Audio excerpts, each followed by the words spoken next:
Student, अगर आप भी इस बार क्लास 12th का बोर्ड एग्जाम देने जा रहे हैं और आपने अपने सब्जेक्ट में इंग्लिश को भी इंक्लूड कर रखा है, तो आज की ये वीडियो आप सभी के लिए बहुत ही ज़्यादा हेल्पफुल रहने वाली है। क्योंकि आज की इस वीडियो में मैं आपको इंग्लिश का पूरा पुर्जा बताने वाला हूँ। इसमें कितने सेक्शन होते हैं, कौन से सेक्शन से कितने मार्क्स पूछे जाते हैं और कौन से क्वेश्चन हर साल रिपीटेड होते हैं, वो सारी चीज़ें मैं आपका क्लियर करने वाला हूँ। वीडियो थोड़ी सी लॉन्ग हो सकती है, लेकिन मैं आपको पूरी चीज़ें डिटेल में बता दूंगा। आपका कोई भी डाउट रह जाता है तो वो भी क्लियर हो जाएगा वीडियो के एंड तक, ठीक है।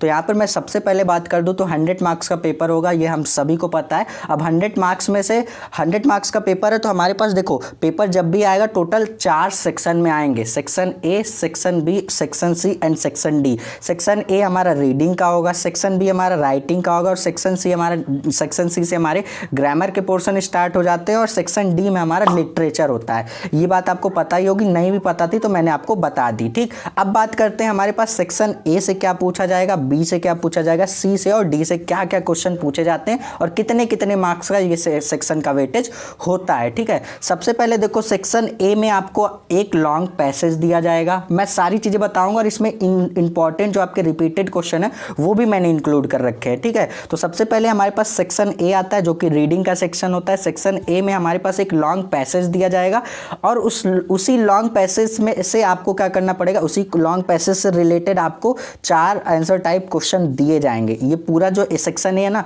15 मार्क्स का वेटेज रखता है, ध्यान से सुनना। 15 मार्क्स मैंने ये साइड में भी लिख रखा है। 15 मार्क्स का इसका वेटेज होता है, ध्यान से सुनना। अब इसमें एक लॉन्ग पैसेज दिए जाते हैं जिससे रिलेटेड आपको 4 शॉर्ट आंसर टाइप क्वेश्चन दिए जाएंगे और यहाँ पर हमारे पास 3 वोकैबुलरी क्वेश्चन भी हो गए और यहाँ पर हमारे पास 4 शॉर्ट आंसर टाइप क्वेश्चन। ये दोनों को ही मिला करके हमारे पास कितने 15 मार्क्स का वेटेज रखता है। यहाँ से सेक्शन ए हमारा कंप्लीट हो जाता है। अब बात करेंगे सेक्शन बी में, तो सेक्शन बी हमारा आता है राइटिंग का सेक्शन। राइटिंग में आपको देखो आर्टिकल लिखने आना चाहिए, आर्टिकल राइटिंग दी जाएगी। सेक्शन बी की बात करेंगे तो सेक्शन बी आपका 20 मार्क्स का वेटेज रखता है। यहाँ पर आपको 10 मार्क्स का आर्टिकल राइटिंग दिया जाता है और लेटर राइटिंग पे भी 10 मार्क्स दिए जाते हैं। आर्टिकल राइटिंग में आपका डिस्क्रिप्टिव आ सकता है, ऑर्गेनाइजेटिव आ सकता है और ऑटोबायोग्राफिकल आ सकता है, ठीक है। इस टाइप के आ सकते हैं। और उसके बाद यहाँ पर आप देखेंगे लेटर राइटिंग में आपको एडिटर, कंप्लेंट लेटर आ जाएगा। आपको इस टाइप के लेटर आपको देखने को मिलेंगे आपके बोर्ड एग्जाम में। तो सारी चीज़ें मैं आपको क्लियर कराऊंगा, बस ध्यान से सुनो कि पेपर का पैटर्न क्या होता है, कितने मार्क्स के कौन से क्वेश्चन बनते हैं और कौन कौन से सेक्शन का कितना वेटेज होता है, ठीक है। तो हमने सेक्शन ए और बी समझ लिया। आई होप कि आपको क्लियर हो गया होगा कि सेक्शन ए हमारा 15 मार्क्स का होगा जिसमें हमें लॉन्ग पैसेज देखने को मिलेंगे और सेक्शन बी हमारा 20 मार्क्स का वेटेज होगा जिसमें हमारे पास आर्टिकल और लेटर लिखने को मिलेंगे। अब यहाँ से हमारे पास सेक्शन सी जैसे ही स्टार्ट होता है तो सेक्शन सी हमारा ग्रामर से स्टार्ट हो जाता है। अब देखो सेक्शन सी में जैसे ही हमारा ग्रामर आता है तो कुछ ऐसे पॉइंट है, कुछ ऐसे जो टॉपिक्स हैं वो बताना बिल्कुल एकदम डिफिकल्ट है। समझ लो दुनिया का कोई भी टीचर आपको ये नहीं बोल सकता कि ये क्वेश्चन पढ़ के जाना, डेफिनेटली आपके एग्जाम में 100% आ ही जाएगा। जैसे बहुत सारे क्वेश्चन ये सारे क्या होते हैं, डायरेक्ट इनडायरेक्ट। अब ये डायरेक्ट इनडायरेक्ट का आपका कॉन्सेप्ट क्लियर होना चाहिए। ऐसा नहीं कि मैं आपको यही क्वेश्चन बता दूंगा और यही आ भी जाएगा। ऐसे क्वेश्चन होते हैं, लेकिन जो होते हैं वो मैं आपको बता देता हूं। लेकिन डायरेक्ट इनडायरेक्ट एक ऐसा टॉपिक है जिसमें कोई भी बता नहीं सकता कि यही आ जाएगा। इसको तैयार करने का तरीका यही है कि आप लास्ट 5 साल में जो आया है पहले आप उसको तैयार कर लीजिए। लास्ट 5 ईयर के प्रीवियस ईयर क्वेश्चन जो आते हैं पहले उन सभी को तैयार करिए कि कैसे कैसे पूछेंगे, उनको तैयार कर लीजिए। प्लस कुछ एक्स्ट्रा कर लीजिए जिसके पूछे जाने के चांसेस हैं। डायरेक्ट इनडायरेक्ट पर भी वीडियो ऑलरेडी अपलोड हो चुकी हैं, आप जाकर के देख सकते हैं। अब ये यहाँ पर ग्रामर के जितने भी आपके इंपॉर्टेंट टॉपिक है सारे लिख रखे हैं मैंने। अब इसके लिए आपको ज़्यादा परेशान होने की जरूरत नहीं है। पहले आप प्रीवियस ईयर में देखिए कौन कौन से क्वेश्चंस बने थे सारे टॉपिक के। उसके बाद आप क्या करेंगे, डेली आप 5 से 10 क्वेश्चंस को प्रैक्टिस करिए। यहाँ पे जैसे आप डायरेक्ट इनडायरेक्ट इसको प्रैक्टिस करिए, सिंथेसिस हो गया, ट्रांसफॉर्मेशन हो गया, सिंटैक्स हो गया, आइडियम एंड फ्रेजेस हो गया, सिनोनिम्स हो गया, एंटोनिम्स हो गया, वन वर्ड सब्स्टिट्यूशन हो गया, होमोफोन्स हो गया।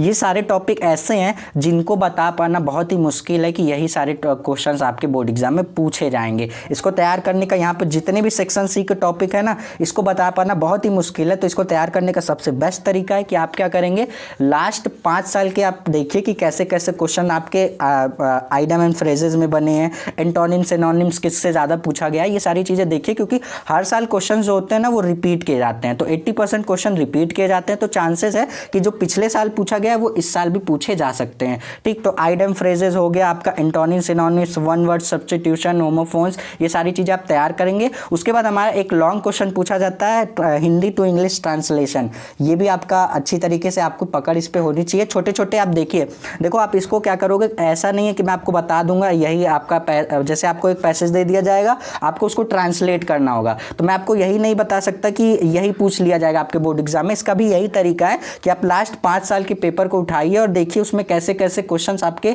बोर्ड एग्जाम में बने हैं, बस उन्हीं सारे क्वेश्चंस को तैयार कर लीजिए, फिर आपका टाइम बचता है तो कुछ आप एक्स्ट्रा भी कर सकते हैं। तो इसी तरीके से सेक्शन सी मैंने आपको बता दिया कि सेक्शन सी को तैयार करने का कोई और शॉर्टकट नहीं है, हमें सिर्फ इतना ही करना है कि डेली 5-5, 10-10 क्वेश्चन पे, हर क्वेश्चन पे इंपॉर्टेंस देनी ही देनी है। तो यहाँ पे हम बात करेंगे सेक्शन डी में। सेक्शन डी में हमारे लिटरेचर का पोर्शन आता है, जिसमें आपको प्रोज से क्या दिया जाएगा, 2 शॉर्ट आंसर टाइप क्वेश्चन दिए जाएंगे। अब यहाँ पर देखो जो 2 शॉर्ट आंसर टाइप क्वेश्चन आएंगे उससे रिलेटेड मतलब एक्सपेक्टेड जो आपके चैप्टर्स है जिससे कि ज़्यादातर क्वेश्चंस पूछे जाते हैं, वो सारे चैप्टर मैंने यहाँ पे ऐड कर रखे हैं। जैसे द लास्ट लेसन से आपका पूछा जा सकता है, देखो 8 नंबर का ये वेटेज रखेगा, 2 क्वेश्चन है, शॉर्ट क्वेश्चन है, तो 4-4 नंबर का वेटेज रहेगा, यानी कि टोटल दोनों क्वेश्चन को करने पर हमें 8 मार्क्स स्कोर हम इजिली कर सकते हैं। अब इन तीनों चैप्टर देखो, ऐसा नहीं कि मैं आपको ये 3 चैप्टर बता रहा हूँ तो इसी को पढ़ के बस जाना है, पहले आप इसको पढ़ लीजिए, टाइम बचता है तो आप दूसरे चैप्टर मतलब और भी एक्स्ट्रा चैप्टर को पढ़िए, वरना आपका टाइम नहीं भी बचता है तो आप इन तीनों चैप्टर को पढ़ के जाइए। चांसेस होते हैं कि हर साल आपका इसी चैप्टर से क्वेश्चंस बनते हैं। तो द लास्ट लेसन हो गया, लॉस्ट स्प्रिंग हो गया और डीप वाटर, ये तीनों चैप्टर आपके इस क्वेश्चंस के पॉइंट ऑफ व्यू से बहुत ही ज़्यादा इंपॉर्टेंट है। इन तीनों चैप्टर के इंपॉर्टेंट क्वेश्चंस को जरूर तैयार कर लीजिएगा। उसके बाद हमारे पास देखिए एक पूछा जाएगा 1 लॉन्ग आंसर टाइप क्वेश्चन। पहले हमसे क्या पूछा गया, 2 शॉर्ट आंसर टाइप क्वेश्चन हमसे पूछे गए जिसका कि 8 नंबर का वेटेज होता है। फिर आपको क्या पूछा जाएगा, एक लॉन्ग आंसर टाइप क्वेश्चन पूछा जाएगा। अब ये क्वेश्चन आपका इन्हीं तीनों चैप्टर से पूछा जा सकता है। जो आपको दिया जाएगा, देखिए जो आपको दिया जाएगा उसी से आपका शॉर्ट भी पूछा जाएगा, लॉन्ग भी पूछा जाएगा। तो अच्छी तरीके से तैयार करना, दोनों क्वेश्चन को तैयार करना, जो भी चैप्टर पढ़ना उसके शॉर्ट क्वेश्चन को भी तैयार करना, शॉर्ट आंसर टाइप क्वेश्चन जो बनते हैं उसको भी तैयार कर लेना और लॉन्ग आंसर टाइप जो क्वेश्चन बनते हैं उसको भी तैयार करके जाना। अब बात करेंगे हम लोग पोइट्री में। हमारे पास पोइट्री में देखो यहाँ पे स्टैंजा पूछा जाता है, तो यहाँ पे 3 very short answer type questions पूछे जाएंगे जो कि आपका कितने 6 मार्क्स का वेटेज रखेगा। अब 3 क्वेश्चन है 6 मार्क्स है, यानी कि हर एक क्वेश्चन 2 नंबर का होगा। तो इसी तरीके से आपका पोइट्री में आपको 3 very short answer type question जरूर से तैयार करके जाना है। अब कुछ और टॉपिक बचते हैं, उसको हम लोग नेक्स्ट पेज पे देखते हैं। स्टूडेंट अब हम बात करेंगे यहाँ पर सेंट्रल आइडिया पर। जैसा कि मैंने आपको पोइट्री और स्टेंजा में 3 वेरी शॉर्ट क्वेश्चन जो बनेंगे वो मैंने आपको बता दिया पिछले पेज पे। अब यहाँ पर हम लोग बात करेंगे सेंट्रल आइडिया जो आपका पूछा जाता है पोएम से। आपके पोएम से सेंट्रल आइडिया पूछा जाता है जो कि आपके 4 मार्क्स का वेटेज रखता है। अब यहाँ पर कुछ इंपॉर्टेंट चैप्टर्स हैं जो कि आपके सेंट्रल आइडिया के पॉइंट ऑफ व्यू से बहुत ही ज़्यादा इंपॉर्टेंट है। पहला है माई मदर एट 66, इसको आप तैयार करके जाना, इससे हर साल पूछे जाते हैं। यहाँ पर मैंने जितने भी चैप्टर लिख रखे हैं उन सारे के सेंट्रल आइडिया मैंने ऑलरेडी वीडियो बना दिया, आप जाकर के देख सकते हैं प्लेलिस्ट में। उसके बाद यहाँ पे हमारे पास कीपिंग क्वाइट हो गया, और यहाँ पे ये जो क्लासरूम वाला ये इसको बहुत ही अच्छी तरीके से तैयार कर लेना। दूसरा बहुत ही ज़्यादा इंपॉर्टेंट है एन एलिमेंट्री क्लासरूम वाला, स्कूल क्लासरूम वाला, ये बहुत ही ज़्यादा इंपॉर्टेंट है, इससे हर साल सेंट्रल आइडिया पूछे जाते हैं। सबसे पहले आप इसको प्रायोरिटी देंगे क्योंकि इससे क्वेश्चन आपके हर साल सेंट्रल आइडिया बनते ही बनते हैं। तो इसको आप तैयार करिएगा, फिर इन दोनों को भी ज़रूर से तैयार कर लीजिएगा। अब हम लोग बात करेंगे सप्लीमेंट्री रीडर पे बात करेंगे, तो यहाँ पर भी हमारे पास 2 शॉर्ट आंसर टाइप क्वेश्चन पूछे जाते हैं जो कि हमारे पास 8 नंबर का वेटेज रखता है, यानी कि एक क्वेश्चन आपका कितने मार्क्स का हो गया, 4 मार्क्स का हो गया। अब यहाँ पर हमारे पास कुछ इंपॉर्टेंट यहाँ पे चैप्टर्स दे रखे हैं, तो इन सभी को भी आप अच्छी तरीके से तैयार कर लेना। जैसे यहाँ पर सबसे ज़्यादा इंपॉर्टेंट चैप्टर की बात करेंगे तो द टाइगर किंग, ये आपका मोस्ट इंपॉर्टेंट चैप्टर है। उसके बाद द एनिमी, ये इंपॉर्टेंट चैप्टर है। सो जैसा कि मैंने आपको बताया कि ये दोनों चैप्टर को आप सबसे ज़्यादा प्रायोरिटी देंगे, ये हमारे पास मोस्ट इंपॉर्टेंट चैप्टर है क्योंकि इससे क्वेश्चंस बनते ही बनते हैं। जैसे अभी हमने पढ़ा था किसमें, अभी हमने पढ़ा था प्रोज में, तो प्रोज में हमने देखा था हमारे पास 2 शॉर्ट आंसर टाइप क्वेश्चन पूछे जाते थे जो कि 8 नंबर का होता था।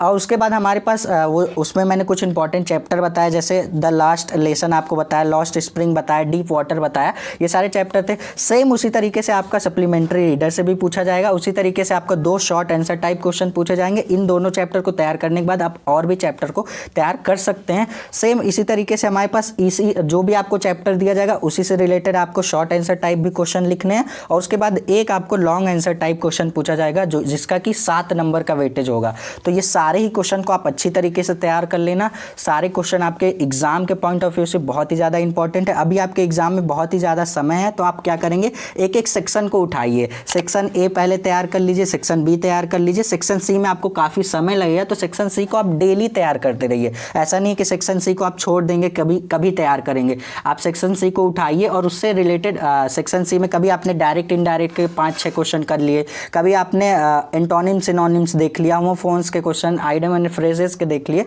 तो ये सारे क्वेश्चंस को आप तैयार करते रहिए, क्योंकि ये ग्रामर का पोर्शन होता है, इसको तैयार करना आसान नहीं होता है। ठीक है, तो सारे क्वेश्चन को आप तैयार करिए। अभी आपके पास प्रॉपर समय बचा हुआ है, आप सारे ही क्वेश्चन को ईजिली तैयार कर सकते हैं। सो आई होप कि आपको ये सारे टॉपिक समझ में आए होंगे। किसी भी टॉपिक में कोई भी डाउट रह जाता है तो आप सीधे कमेंट सेक्शन में कमेंट कर सकते हैं। वीडियो अगर अच्छी लगी हो तो लाइक एंड शेयर करिएगा। अगर चैनल पर नए तो चैनल को सब्सक्राइब कर दीजिएगा। मिलेंगे नेक्स्ट वीडियो में, तब तक के लिए पढ़ते रहिए। All the best.